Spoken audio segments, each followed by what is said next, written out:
त्यसैगरी सिलाम साक्माले सुशोभित गरिदिनको लागि हाम्रा बहिनीहरू मिना नेम्बाङ, मोनिका लाउती, नोमा केरुङ र नुही केरुङलाई म हार्दिक अनुरोध गरिरहेको छु।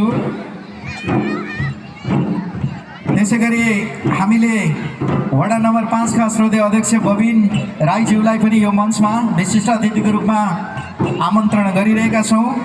त्यसैगरी वडा नम्बर 6 का श्रोते अध्यक्ष दिलकुमार राईज्यूलाई पनि हामी यो मञ्चमा विशिष्ट अतिथिको रूपमा हार्दिक निवेदन गरिरहेका छौँ। यसैगरी विशेष अतिथिज्यूहरूको आसन ग्रहणतर्फ म अगाडि बढ्न चाहन्छु। यतिखेर हामीसँग कार्यपालिका सदस्य नरेन्द्र कुमार बान्तपाज्यूलाई पनि विशेष अतिथिको रूपमा यो मञ्चमा आएर आसन ग्रहण गरिदिनको लागि म हार्दिक अनुरोध गर्दछु। त्यसैगरी कार्यपालिका सदस्य पद्मा लिम्बूज्यूलाई पनि यो मञ्चमा आएर विशेष अतिथिको आसन ग्रहण स्वीकार गरिदिनको लागि म हार्दिक अनुरोध गर्दछु। त्यसैगरी कार्यपालिका सदस्य विशु कुलुङज्यूलाई पनि यो मञ्चमा विशेष अतिथिको आसन ग्रहण गरिदिनको लागि म हार्दिक अनुरोध गर्दछु। यसैगरी कार्यपालिका सदस्य गङ्गा सुवेदीज्यूलाई पनि विशेष अतिथिको आसन ग्रहण स्वीकार गरिदिनको लागि म हार्दिक अनुरोध गर्दछु।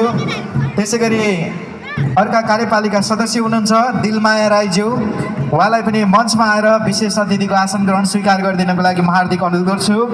यसैगरी कमला विकजी हुनुहुन्छ अर्का कार्यपालिका सदस्य, उहाँलाई पनि यो मञ्चमा आएर विशेष अतिथिको आसन ग्रहण स्वीकार गरिदिनको लागि म हार्दिक अनुरोध गर्दछु।